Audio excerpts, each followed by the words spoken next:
জুম্মার দিনে যে সময়ে বেশি বেশি দোয়া করবেন।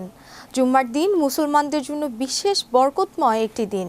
এই দিনে একটি সময় আছে যখন বান্দার দোয়া আল্লাহ অবশ্যই কবুল করেন। তাই জুম্মার দিনে যে দোয়া বেশি বেশি পাঠ করবেন, কি সেই দোয়া, বিস্তারিত থাকছে ডেস্ক রিপোর্টে। জুমার দিন মুসলিম উম্মার জন্য এক বিশেষ বরকতময় দিন। কুরআনে আল্লাহ তাআলা বলেছেন, যখন জুমার নামাজের আহ্বান করা হয় তখন আল্লাহর স্মরণের দিকে ধাবিত হতে এবং বেচাকেনা বন্ধ করতে। এই আয়াত থেকেই বোঝা যায় জুমার দিনে গুরুত্ব কত গভীর। হাদিসে এসেছে, সপ্তাহের দিনগুলোর মধ্যে জুমার দিনই সর্বশ্রেষ্ঠ। এই দিনে হযরত আদম আলাইহিস সালাম সৃষ্টি করা হয়, জান্নাতে প্রবেশ করানো হয় এবং আবার পৃথিবীতে পাঠানো হয়। এমনকি কিয়ামতেও সংঘটিত হবে এই দিনেই। রাসূলুল্লাহ সাল্লাল্লাহু আলাইহি সাল্লাম জুমার নামাজকে অবহেলা করতে কঠোরভাবে নিষেধ করেছেন।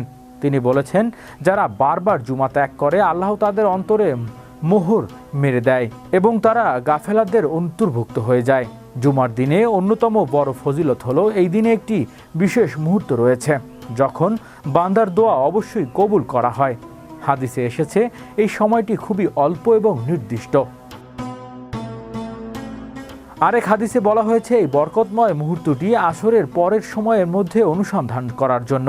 তাই জুমার দিন শুধু নামাজ নয়, বরং বেশি বেশি দোয়া, ইস্তেগফার, কুরআন তেলাওয়াত এবং আল্লাহর স্মরণে কাটানো অত্যন্ত গুরুত্বপূর্ণ। বিশেষ করে আসরের পরের সময়টি বান্দা যদি আন্তরিকভাবে দোয়া করে তাহলে আল্লাহ তাআলা তার কবুল করতে পারে। সব মিলিয়ে জুমার দিন হলো রহমত, বরকত ও মাগফিরাতের দিন, যেখানে প্রতিটি মুহূর্ত হতে পারে দোয়া কবুলের সুবর্ণ সুযোগ। হৃদয় আশিস, বিশ্ব বাংলা 24 নিউজ ডেস্ক।